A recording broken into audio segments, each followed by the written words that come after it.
thanks very much for taking the time to speak to us.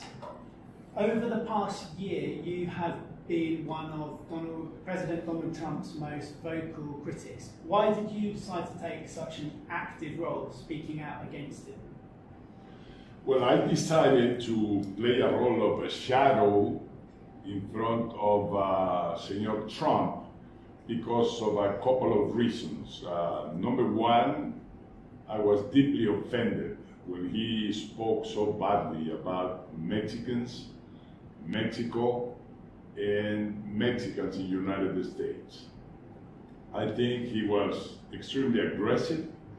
I think we don't deserve what he said about Mexicans, that they're rapists, that they're criminals. So that's enough reason for me to be in front of him and tell him that he's wrong. Number two, when he expressed the idea of building a wall, a great wall between the United States and Mexico. It's his privilege, it's his right to build whatever wall he wants, as high and beautiful as he wants it.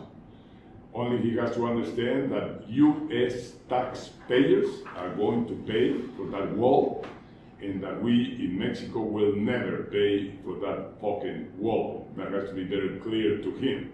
And a question more regarding your own presidency. When you were elected president in the year 2000, many people celebrated it as the end of the PRI and the beginning of a new age of democracy. Do you have any regret when the PRI returned to power in 2012? Well, democracy is democracy, and part of democracy is alternation in power. And this happens everywhere in the world. One party wins, one party loses. One candidate is successful and gets to be president, and the other one loses. So that's what democracy is all about. But I don't regret that PRI came back in the person or the leadership of Enrique Peña Nieto. I had an agreement with him. I even backed him up against the candidate of my own party. And I did it because he committed personally with me that he will move with three profound reforms for Mexico. The education reform, the fiscal reform or tax reform, and the energy reform. All three of them were complied by Peña Nieto.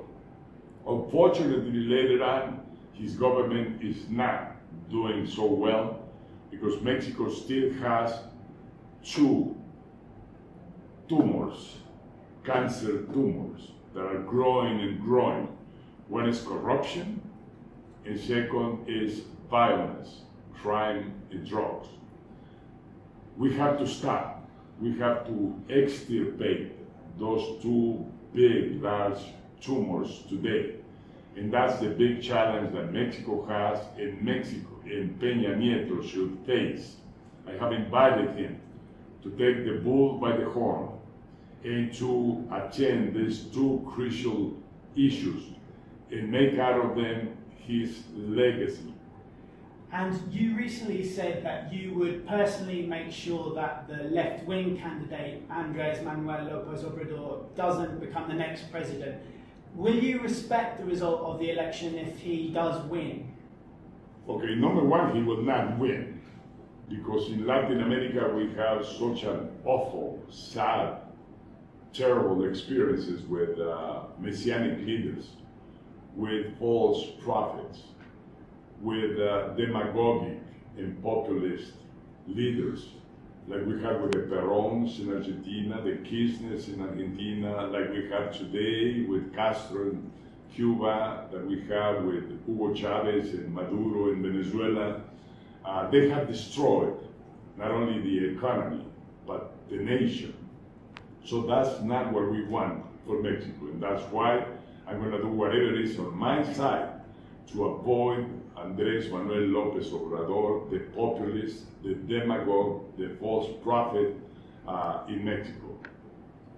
Not allow him to reach power, because it would be a disgrace for Mexico. It would be a disaster. I don't think that any Mexican wants to be like Venezuela is today. I don't think that anybody wants Mexico to be like Cuba is today, or Nicaragua is today, or Bolivia is today, or even Argentina is today. So no pass through to the presidency for a demagogue, a populist, or a false prophet. And in 2006, the US ambassador to Mexico said that he didn't think that Andrés Manuel López Obrador had much in common with someone like Hugo Chavez. Do you think they were wrong, the US, in 2006? Well, when you see a rabbit ears, when you see the figure of a rabbit, you have to be sure that it's a rabbit. And this same thing applies to a wolf. I know in his genes, because we suffered from demagogues all along the 20th century in Latin America. We suffered from dictators. We suffered from messianic leaders. We suffered from authoritarian governments. And the way Hugo Chavez reached power on a democratic way is a big danger. That's why I call them false prophets, because they present themselves like sheep when they are really wolves. And you've been a big advocate of the rights of Venezuelan people in the face of government oppression. They are very different situations, but crime and corruption in Mexico is worsening. Doesn't this country need more high-profile leaders to speak up on behalf of the Mexican people? Okay, the comparison is not valid. Venezuela is one thing, Mexico is a different thing. And yes, we do have a big problem in Mexico. We have a tumor, big cancer with corruption and with violence. And we have to work on it. I hope the next president of Mexico, the next leader, and the whole of Mexico, we will give the mother of all battles against these two evils, these two cancers. And now the examples are around. In the case of drug and violence, the answer is legalization of drugs. All drugs, that's my position. With that, I think we take away the money from the cartels and we can defeat them much easier. Number two, I think it's worthwhile to try to sit down with them and negotiate. I'm sure they don't want to be killing each other forever. I'm sure what they're looking for is business. And everything can be arranged sitting on a negotiating table. So that would be option number two, but I think there are clear solutions to the problem of violence and drugs. And since leaving office, you've spoken about this, the legalization of all drugs, and there's growing sympathy perhaps for this idea around the world. But why weren't you able to take steps towards that kind of change during your presidency?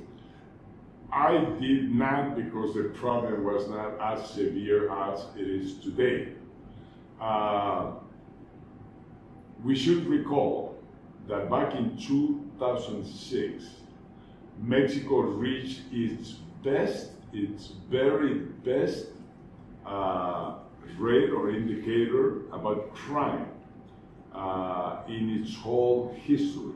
2006 was a paradigmatic year in that sense, and we were on the statistics on 9 crimes per each 100,000 inhabitants. For the people that is listening, any nation that is under 10 crimes for every 100,000 inhabitants is in good shape, it's secure. Anything above 10, it begins to get complicated. And if you get to where it happened to get when President Calderon made the big mistake, the historical mistake of bringing in the army to lead the battle against cartels, this indicator went up to 28 crimes per each 100 inhabitants. So it tripled in just 1 year, and it's been there up until now. Hundreds of thousands of kids have died on the streets. It's massive killings out on the street. So this has to be stopped. And as I mentioned before, it can be done with the right strategy. And there's been a lot of controversy in Mexico over the size of the pensions that former presidents receive.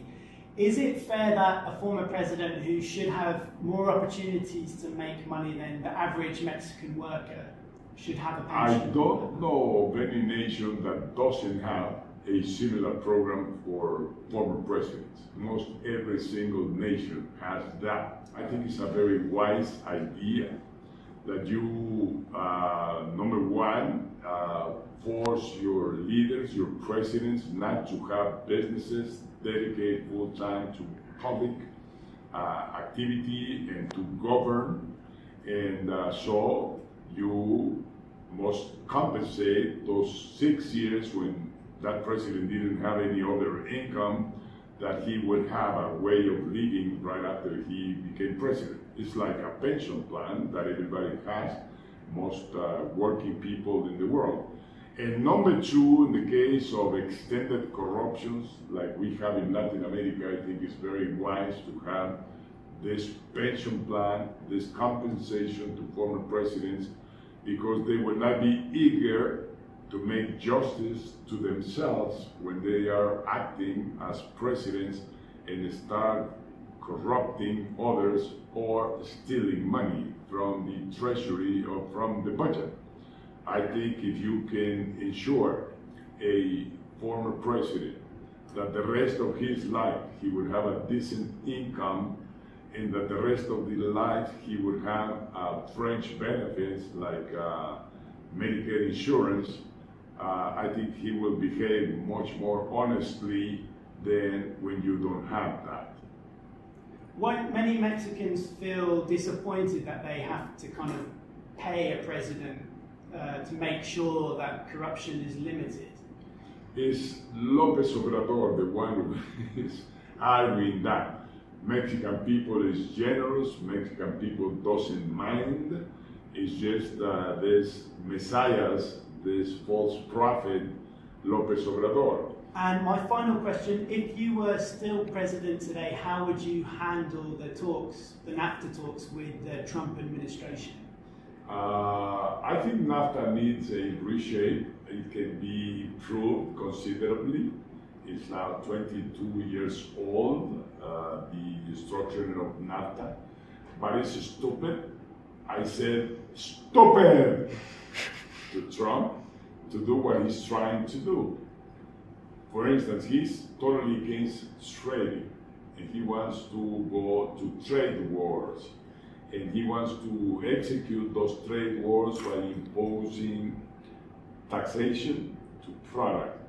He's going to kill himself doing that. He's going to affect severely consumers in the United States. There's no way today that you can produce all the products that you need for your consumer market. China will have the capacity to produce many, many products at a much cheaper cost and price than the United States can do.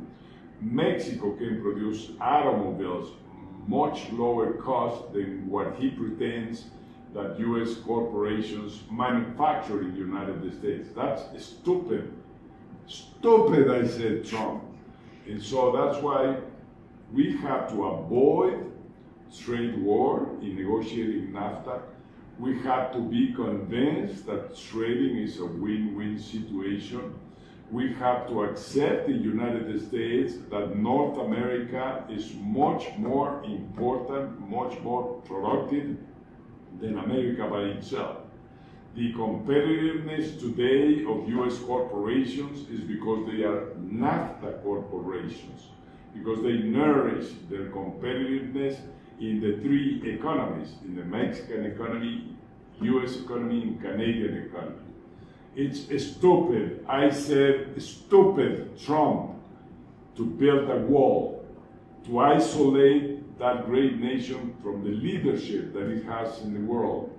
If you renounce, if you enclose that nation in 4 walls, you're going to kill the greatness of the United States. And somebody else will fill up that empty space of the leadership you're resigning to. It's stupid, Trump. It's stupid that now China will take the leadership. It's stupid not to participate in the TPP, the Trans-Pacific Trade Agreement. Please, open your eyes. Please, your citizens, watch out. This false prophet is going to take you to the desert. Mr. Fox, thanks very much for speaking to us. Okay, don't take out the stupid. We won't take out the stupid.